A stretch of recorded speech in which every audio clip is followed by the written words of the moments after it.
Out here in Texas, Toyota just pulled the covers off of the new GR86. This is their most affordable sports car in the lineup. Let's take a look.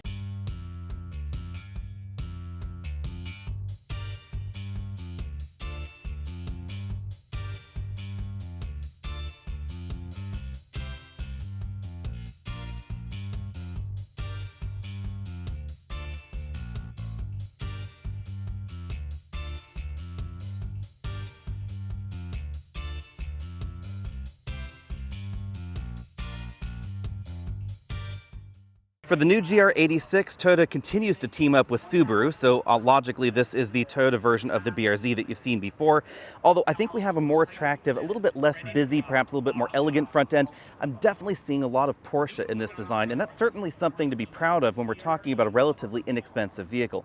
We have the classic GR badge right there up front, blacked out wheels in this model, and then of course an enormous ducktail spoiler right back here on the trunk lid.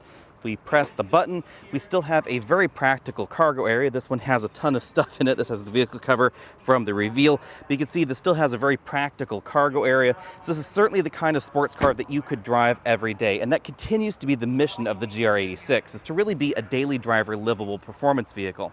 Under the hood, we have the same sort of collaboration that we found before between Toyota and Subaru. You'll find both of their logos right there on the top of this Boxer engine. It's a 4-cylinder Boxer.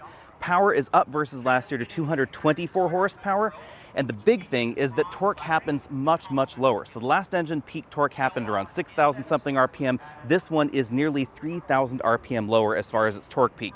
So definitely is going to have a peppier feel. But if you were hoping for turbocharged power, then you're a little bit out of luck. You can see that the transmission is right back there behind that engine. There's still a manual or an automatic transmission on offer. And if we move around here to the side, you'll notice that most of the Boxer engine is just barely in front of the front axle.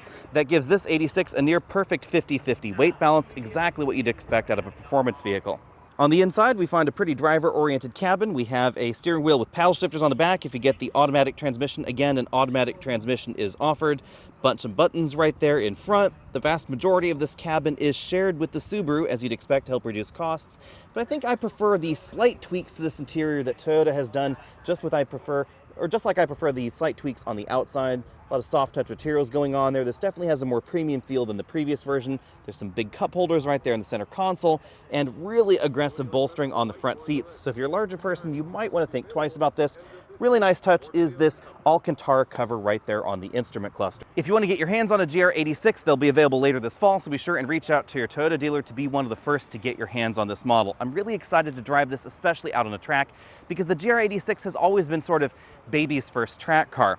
We don't have the widest or the stickiest tires that you might find in a Toyota Supra, for instance, but instead we have a vehicle that is definitely focused on performance driving dynamics. So if you want to explore the limits of a rear-wheel drive car and you really want to get that kind of experience at lower speeds before you graduate up into something like a Supra, that's exactly what the GR86 is all about. I'll see all of you later.